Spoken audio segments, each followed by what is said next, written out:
qabul itu, ijab itu artinya kalimat penyerahan dari wali nikahnya nanti. Qabul Anda semua yang mengucapkan sebagai kalimat penyerahan. Maka saya berpesan, mantapkan ini, mantapkan ijab yang akan atau qabul yang akan Anda bacakan nanti. Ada yang kadang-kadang suka minta, Pak, saya mau pakai bahasa Arab. Tolong, yang memang menggunakan bahasa Arab, kondisikan saksi dan wali nikahnya. Kira-kira dengan ucapan Anda mereka paham tidak? Jadi pernah kejadian, Mas, satu pernikahan kita datang ke sana tanpa ada konfirmasi sebelumnya ke kami. Pak, mohon ijab qabul pengantin yang minta dengan bahasa Arab. Oke, kalau memang permintaannya seperti itu, monggo silakan. Permasalahan berikutnya saya tanya, Bapak menunjuk saksi dua orang ini, saya tanya saksi, paham tidak bahasa Arab? Oh, waduh Pak, boro-boro bahasa Arab Pak, ngomongnya aja susah. Nah, ada yang begitu kan? Sehingga apa? Mereka yang mengesahkan pernikahan Anda kan tidak paham. Kalau cuma sekedar, oh iya paham, iya sah. Mereka paham nggak kalimat itu? Nah, ini yang jadi masalah. Maka saya berpesan, maka menunjuk saksi yang akan menjadi saksi dalam pernikahan Anda, upayakan orang yang paham tentang agama. Ya, jangan kamu parkir preman sudah jadi Pak saksi, nanti repot mengesahkannya. Ya, artinya memang harus betul-betul paham. Nah, terkait dengan qabul, saya mohon persiapkan kalimat ini dengan mantap. Kalimatnya sebetulnya sangat mudah, sangat paham. Kami merujuk daripada Perdirjen Bimas Islam Kementerian Agama tentang kalimat ijab dan qabul, khususnya qabul. Pada kesempatan ini saya sampaikan kalimatnya sangat mudah, sangat sederhana dan sangat pendek sebetulnya. Cuma terkadang menjadi panjang karena situasi. Paham? Gini Mas, pendek sebetulnya, tidak sampai 1 menit ya Pak ya. Kalimatnya, saya terima nikah dan kawinnya Aisyah binti Muhammad dengan mas kawin tersebut dibayar tunai atau dengan mas kawin tersebut tunai. Pendek, cuma jadi panjang karena situasi mencekam kalau di jalur Gaza. Ya, kan ribuan pasang mata menyaksikan kita. Maka saya berpesan, mantapkan ini. Jika memang sudah hafal, saya rasa tidak ada yang keliru dalam pengucapan nanti. Ya, kalimatnya sederhana. Kami merujuk daripada Perdirjen, Peraturan Dirjen Bimas Islam tentang kalimat ijab dan qabul. Khusus pada kalimat qabul, kalimatnya sederhana. Saya terima nikah dan kawinnya. Itu dulu.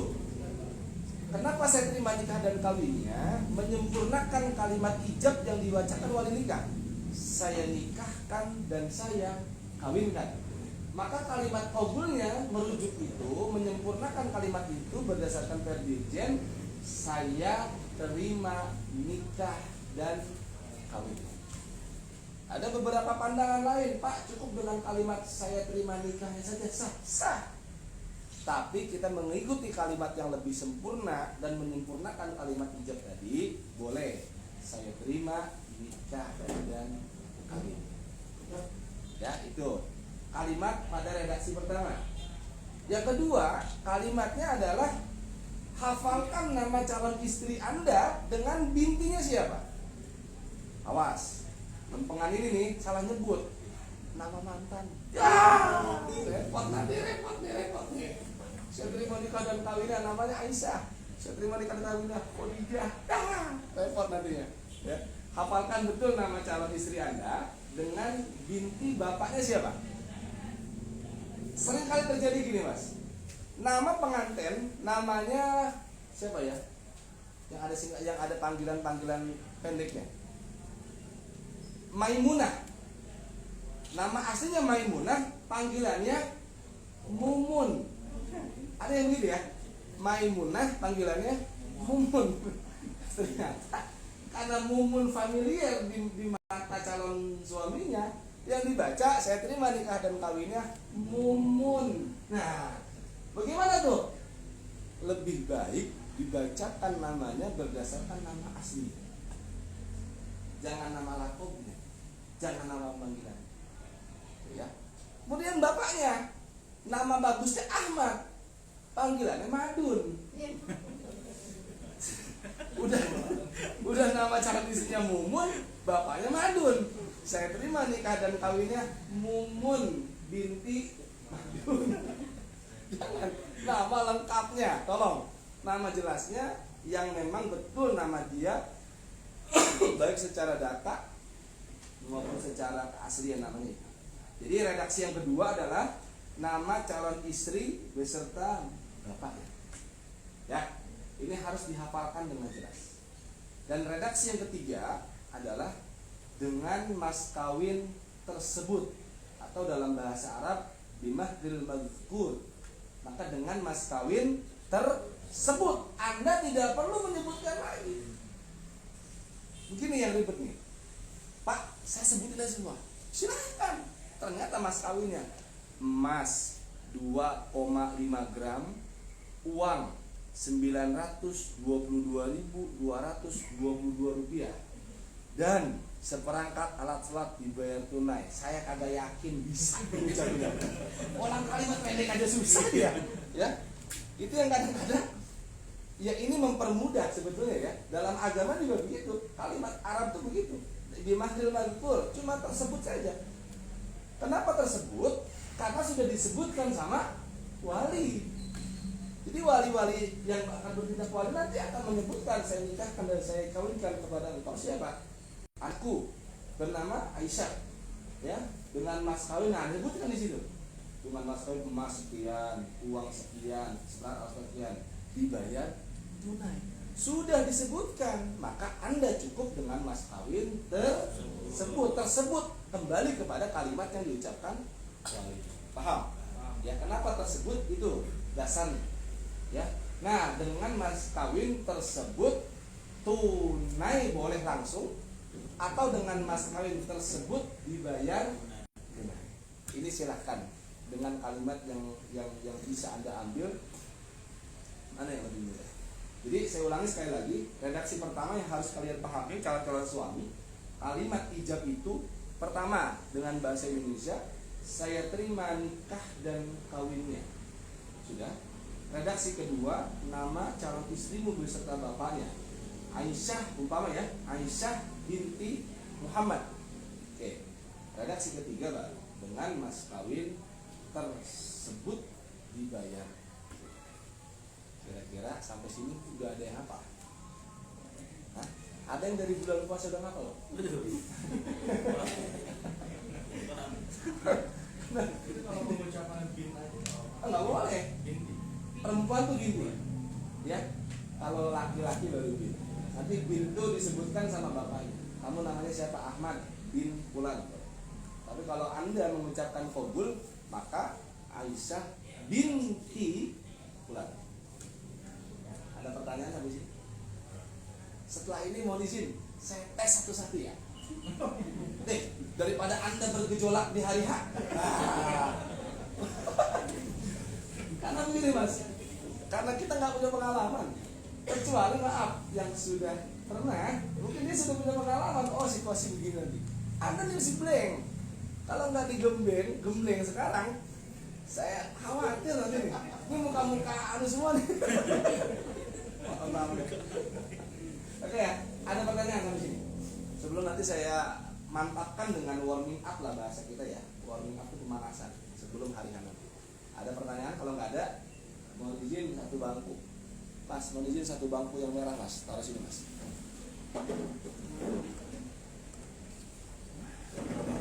Sini. Ya, maaf bisa mengundang sedikit. Saya akan mencoba memberikan testimoni, ya. Testimoni karena saya melihat. Oke, baik. Saya tidak mau menunjuk. Saya mau gentleman Anda keluar hari ini. Oh, belum saya jelasin ya. Tolong ya, dibaca, dihafal berdasarkan arahan yang tadi saya sampaikan. Ya, nanti terkait dengan revisi atau evaluasinya di akhir saya sampaikan. Evaluasi yang harus diperbaikinya. Baik, ya silakan. Bisa bergeser mbaknya yang baris ketiga, Mbak. Bergeser terus. Ya. Ini ada calon pengantin yang baru. Siapin mas. Boleh, mas. Baik, sekali lagi mohon perhatian, baik yang tadi sudah mengikuti pembahasan atau yang baru sampai. Mohon dengarkan sekali lagi. Redaksi kalimat qabulnya sangat sederhana.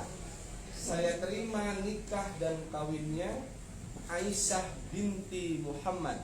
Dengan mas kawin tersebut dibayar tunai atau dengan mas kawin tersebut tunai. Ya, coba sebelum maju ke depan yang masih duduk silakan tes sendiri. Ya, Sesuai ini apa nama nama calon istrimu. Ya, yang nama jelasnya awas ingat, jangan nama mantan. Nah, Awas. Oke, pegang tangan saya. Kenceng amat sih. Baik ya, biar santai ya. Baik, aba-abanya pasti diakhiri dengan kalimat tunai dari wali nikah. Di akhir kalimat tunai yang dibacakan oleh wali nikah biasanya kita kasih kode kedetan sedikit. Tuh. Itu isyarat, itisol, nyambung, jangan putus, jangan dibayar tunai. Saya terima jangan. Sudah siap tunai saya terima. Siap ya? Siap. Oke. Dengan mas kawin cincin emas 5 gram dibayar tunai. Saya terima nikah dan kawinnya Tiara Nur Afiani binti Amin Mahfudin dengan mas kawin tersebut dibayar tunai. Sah. Sah. Luar biasa. Silakan. Nanti kita evaluasi secara keseluruhan ya. Saya mau coba satu-satu agar paling tidak kemampuan kita sudah sampai mana. Silakan yang lain. Saya nggak mau nunjuk. Mau lagi? Enggak. Lapin duduk. Atau masih boleh? Silakan. Bergilir saja sampai ke tangan. Siapa yang masih? Apa ya? Jalan istri ya? Di sini ya? Contohkan. Dengan mas kawin cincin emas 5 gram dibayar tunai. Saya terima nikah dan kawinnya Dewi Ayu Sartika Putri binti Biono Husain dengan mas kawin tersebut dibayar tunai. Alhamdulillah. Mbak sudah bisa insyaallah. Sama Bu. Mohon maaf ya, saya bukan mau mencari tahu kesalahan bukan, tapi paling tidak evaluasi kita kapan lagi kalau bukan sekarang.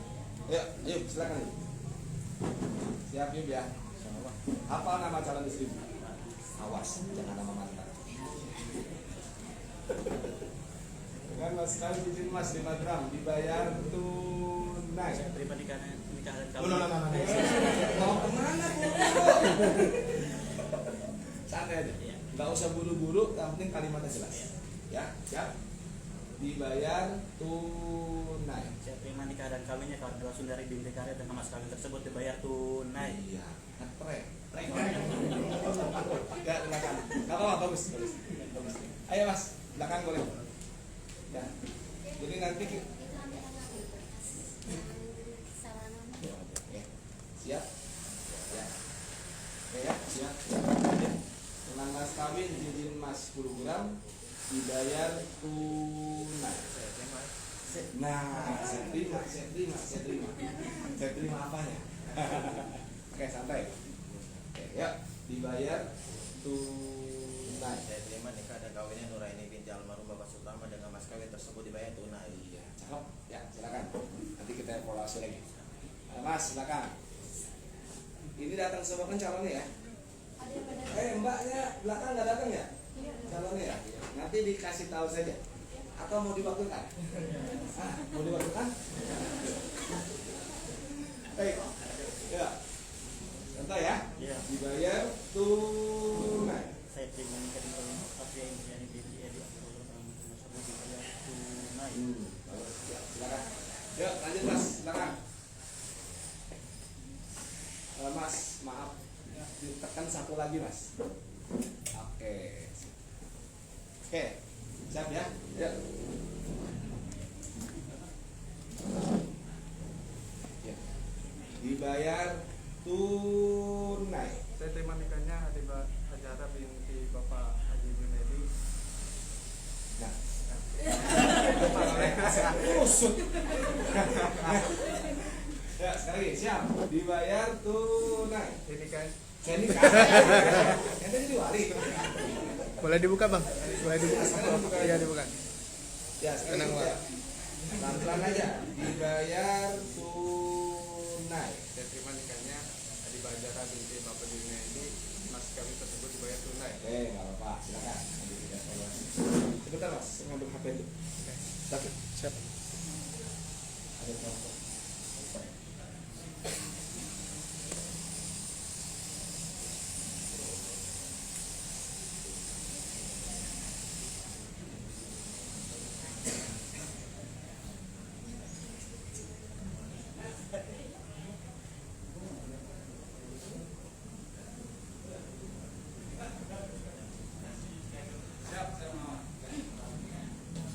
Oke, ya. Yang lain, siapa tadi yang belum?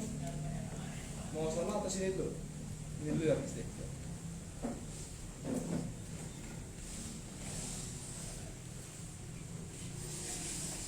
Baik, ya.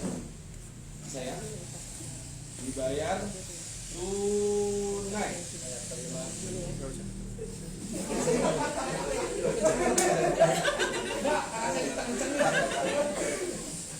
Ya, dibayar tunai. Saya terima nikah dan kawinnya Resti Sari binti Bapak Suparjanto dengan mas kawin tersebut dibayar tunai. Alhamdulillah. Saya yang dikedet. Ya, silakan satu lagi mas. Silakan. Baik. Siap ya? Nama calon istri. Nama bapaknya apa? Pak. Awas, jangan nama. Dibayar tunai. Saya terima nikah dan kawinnya Anggita Sapitri binti Widodo Antono dengan mas kawin tersebut dibayar tunai. Dibayar tunai. Ya, silakan. Ini calon istrinya nggak ada yang kreatif. Kalau calon suami tadi ijab kabul, videoin ya. Buat evaluasi. Viralin kan. Oke, baik. Itu sekelumit tentang gambaran ijab kabul. Sebetulnya mudah, sebetulnya. Cuma memang menjadi ada kesulitan ketika kondisi kita sedang tidak istilahnya tidak nyaman karena memang dalam situasi gugup dan lain sebagainya. Maka saya berpesan evaluasi secara keseluruhan sudah bagus. Sudah bagus dalam arti Anda sudah bisa menguasai kalimat itu. Cuma ada tadi yang pertama terlalu lambat, ya, terputus-putus sehingga jadi satu-satu bacanya. Ada juga yang nge-track, habis kelar. Ada juga yang istilahnya masih belum menguasai kalimat qabul. Maka secara umum saya sampaikan, pertama, jangan terlalu lambat sehingga kalimat itu terputus-putus. Contoh tadi ada yang baca, saya terima nikah dan kawinnya Aisyah binti. Itu diupayakan kalimatnya jangan terputus satu-satu. Saya terima nikah dan kawinnya Aisyah binti Muhammad, nyambung. Ya. Jadi jangan terputus-putus. Itu yang pertama. Jadi penyampaian kalimat itu jangan terputus. Yang kedua, pun jangan kecepatan. Ketika Anda membaca terlalu cepat, khawatir nanti saksi belum mendengar dengan jelas. Karena yang mengesahkan bukan penghulu, bukan. Yang mengesahkan pernikahan itu adalah saksi. Maka ketika Anda membaca terlalu cepat, saksi tidak mendengar dengan jelas, bisa diulang lagi. Ini banyak kejadian. Pak, kan lupa. Ini terlalu cepat, Pak. Saya belum dengar jelas. Kita ulang lagi. Yang target kita sekali selesai, sehingga harus diulang. Sehingga saya berpesan, jangan ngebut. Ya, jangan terlalu cepat pengucapannya. Ya, ini mohon diperhatikan. Dan yang ketiga, kalimatnya tolong harus sudah dikuasai. Dari mulai saya terima sampai tunai sudah hafal. Ya. Walaupun memang nanti ada kabar gembira buat pengantin. Ketika Anda gugup, Anda tidak bisa menghafal, penghulu sudah menyiapkan redaksi teksnya. Walaupun sudah ada yalokan, tahu bahasa yalokan? Bahasa Belanda sedikit itu, lokan Loh kan deh, nikahnya sekali seumur hidup, apa aja kagak. Repot nantinya. Ini kita jaga untuk memantapkan persiapan kita untuk menikah. Jadi tolong redaksi yang tadi saya sampaikan ya, Mas Rizky ya, saya terima nikah dan sempurnakan ya, sampai dengan calon istri dan mas kawinnya. Itu barangkali terkait dengan gambaran ijab kabul. Jadi sampai di sini saya rasa secara umum tadi sudah bagus, hampir semua bagus. Cuma memang tinggal penyempurnaan saja. Ada 3 poin tadi yang diingatkan, tidak terlalu lambat sehingga terputus-putus, tidak terlalu cepat sehingga hilang kejelasan kalimatnya. Yang ketiga, tolong dikuasai kalimat demi kalimat dari ijab kabul.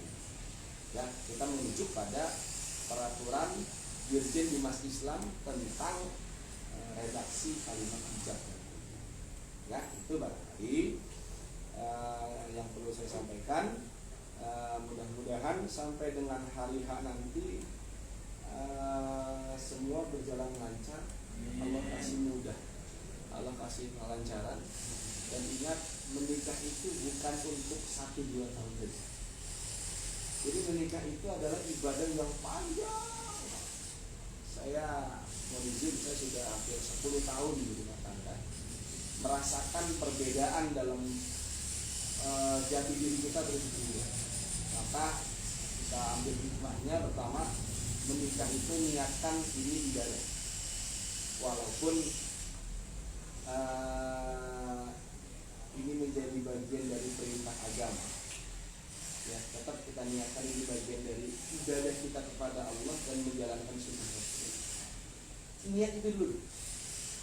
Niat yang lain, wah dia malu orang kaya, gua nikah nih kayak paling Indosiar bang.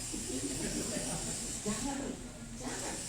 Walaupun memang perintah ataupun anjuran Rasul menikah lantaran karena hartanya ada memang. Kenapa redaksinya tuntahul mar'atu li arba'in? Biasanya wanita itu dinikahi dalam 4 perkara. 1, karena kecantikannya, betul memang. Li jamaliha, karena kecantikannya. Yang kedua, lantaran limaliha, karena hartanya, kekayaannya. Yang ketiga, linasabiha, karena keturunannya, baik atau tidak. Yang keempat, lidiniha, karena agama. Sambungan hadis itu fazfar bidzatiddin. Ternyata Rasul belum menuntaskan dari situ, dihabisin. Pilihlah karena agama. Ini menjadi awal. Mudah-mudahan ini basic agamanya bagus.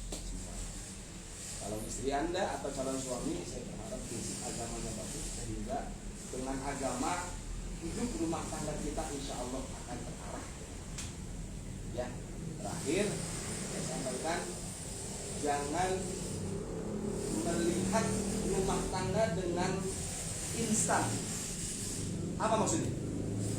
Kita seringkali melihat orang di sekitar kita dengan kehidupan rumah tangganya yang begitu mudah dalam kekayaannya, begitu melihat dia dengan kebahagiaannya. Ingat bahwa itu semua proses sebetulnya. Maka jangan sampai melihat dan menginginkan sesuatu itu instan. Jadi pengen rumah tangga setahun, kita pengen punya mobil. 2 tahun kemudian kita pengen punya rumah. Jangan dulu. Walaupun itu memang menjadi harapan kita. Maka sekarang ini adalah proses perjalanan hidup yang betul-betul kita harus nikmati. Ya. Mungkin sekarang kondisi susah, tidak punya apa-apa, tapi asalkan kita punya tanggung jawab, punya kerja keras, dan punya harapan yang begitu luar biasa, insya Allah. Dan ingat bahwa rumah tangga bukan cuma dengan harta semata. Ya, ini harus pahami. Saya merasakan itu ketika menikah. Orientasi kita pada harta saja. Ketika kita susah, repot. Kita ingin nikah nih, wah karena kaya dan karena kita ingin nanti begini. Kalau orientasi hanya sebatas itu, ketika kita jatuh susah, hancur. Maka saya berpesan, bersandarlah pada agama. Agama itu maksudnya gini. Kita ini punya tanggung jawab dalam agama disebut dengan ketakwaan. Ketika kita tidak bertakwa, maka Allah itu punya janji sama kita. Wa may yattaqillah yaj'al lahu makhraja. Itu pertama itu janji Allah. Jadi kalau sudah kita menikah, lantas kita ibadah dalam konteks ketakwaan, maka lihat janji Allah dalam Quran surah At-Tolak. Orang-orang yang bertakwa Allah kasih jalan keluar. Makhraja itu jalan keluar namanya. Hidup kita banyak masalah, tapi kalau Allah kasih jalan keluar, enak menyelesaikannya. Itu yang pertama. Nah, kalau kita sudah ibadah, agama menjadi prioritas kita dalam keluarga. Sambungan ayat tadi, "Warzuqhu min haitsu la yahtasib." Rizki jangan takut, asalkan ada usaha. Selain kita ibadah, ada usaha. Insya Allah rizki Allah tanggung. Itu ya. Dalam agama seperti ini. Nyambung lagi, ada lagi ayat berikutnya. Wa may yattaqillah yaj'al lahu min amrihi yusra. Allah mudahin urusannya. Ya, jadi orientasi kita dunia ini bagaimana ibadah kita sebetulnya. Makanya kalau kemarin sholatnya masih bolong-bolong, nanti setelah nikah mantapkan itu. Dasarnya mau bahagia dari situ. Ya. Jadi kalau dasarnya cuma orientasi nyari duit, pergi pagi pulang malam, ibadahnya kagak, yang repot nanti susah di situ. Nggak ketemu namanya mantap dalam ibadah. Makanya saya berpesan, selain usaha maksimal, kerja keras maksimal, basickan dengan agama, ibadah sih. Minimal sholat yang kita jaga. Kalau itu sudah dilaksanakan, ingat tadi janji dalam surah At-Tolak. Oh, jalan keluar alokasi nanti. Rizki jangan takut menghai sulayah pasir dari arah yang tidak bisa kesana. Kemudahan dan urusan kita Allah. Janji itu yang mungkin bisa kita ambil sebagai sebuah motivasi agar rumah tangga itu memang betul-betul didasarkan dari agama, agar rumah tangga bahagia. Tapi ingat, kerja keras penting. Yang kedua, rumah tangga jangan ujuk-ujuk minta hak doang. Tahu ujuk-ujuk bang? Ujuk-ujuk. Tahu bahasa ujuk-ujuk? Hah? Agak paham? Bukan orang Sawangan tahu kan? Ujuk-ujuk itu apa ya? Tiba-tiba, ya? Tiba-tiba ujuk-ujuk. Bang, hak saya mana? Orang istri, suami, hak saya mana untuk dilayani? Selalu itu yang dikedepankan. Hak dan hak, tapi tidak melaksanakan kewajibannya. Suami malas bekerja, tapi maaf, pengennya dilayani terus. Contoh ya, istri kewajibannya memberikan pelayanan kepada suami, tapi istrinya malas untuk memberikan itu, maka suami pun akan jerah. Artinya apa? Tolong sinkronkan antara kewajiban kita dengan penuntutan hak kita. Kalau sudah kita lakukan kewajiban, maka hak akan mengikuti kita. Suami saya berpesan, cari nafkah yang halal, yang semangat, yang kerja keras. Berikan itu kepada istrimu sebagai bentuk nafkahmu. Saya yakin istrimu akan memberikan pelayanan kepadamu dengan baik. Betul nggak kira-kira begitu ilustrasinya? Ya, nafkah kita ditunaikan, kita diberikan bulanan, kita diberikan kebutuhan dan lain sebagainya. Kita pun akan memberikan pelayanan terbaik kepada suami kita. Logikanya begitu. Tapi kalau suaminya malas, tidak mau bekerja, tidak mau mencari nafkah, pengennya, pengen dilayani. Terus, walaupun itu kewajiban istri memang, tapi itu ada porsinya. Ini yang saya harus jelaskan, karena banyak rumah tangga yang gugur di tengah jalan karena selalu mengedepankan hak dan haknya saja, tidak melihat sampai mana kewajiban kita. Ini pengalaman kami di BP 4, Badan Penasehat Perkawinan. Banyak terjadi seperti itu. Maka ini jadi gambaran. Saya bukan nakut-nakutin. Belum aku udah cerai aja, enggak, bukan. Tapi ini jadi gambaran, mudah-mudahan jadi paham. Baik, kawan-kawan calon pengantin, saya minta senyum dan applause yang masing-masing. Semangat buat kita. Ini langkah awal kita untuk berumah tangga. Mantapkan niat Anda dan barengi dengan ikhtiar, dengan ibadah, dengan usaha dan lain sebagainya. Mudah-mudahan Doa yang paling baik dan paling luar biasa adalah doa orang tua. Mintakan doa mereka. Doakan ibu bapak, saya mau berumah tangga, saya ingin meraih rumah tangga yang bahagia. Bisa jadi doa yang mereka ucapkan itu menghantarkan kita pada bahagia kita. Masih ada orang tua. Yang sudah tidak ada doakan. Yang sudah meninggal. Sudah ya, maafin ya, saya bukan ngajarin. Saya hanya berbagi pengalaman dan memberikan sebagai gambaran saja. Mudah-mudahan ini bisa bermanfaat buat saya pribadi dan anda semua, karena memang ini muka-muka bahagia. Betul ya? Muka-muka bahagia. Jadi beda antara maaf ya, antara orang yang masuk ke KUA dengan orang yang masuk ke pengadilan itu berbeda lautnya. Kalau masuk ke kawasi udah sumringah gitu. Senangnya luar biasa. Karena memang inilah yang diharapkan kita mau bahagia. Ini kita harapkan mudah-mudahan menjadi awal dalam perjalanan hidup kita untuk meraih ridho Allah. Dengan menikah kita menyempurnakan sebagian agama. Dengan menikah kita menyempurnakan sebagian agama, mudah-mudahan menjadi awal kita untuk lebih mantap lagi dalam agama. Sudah.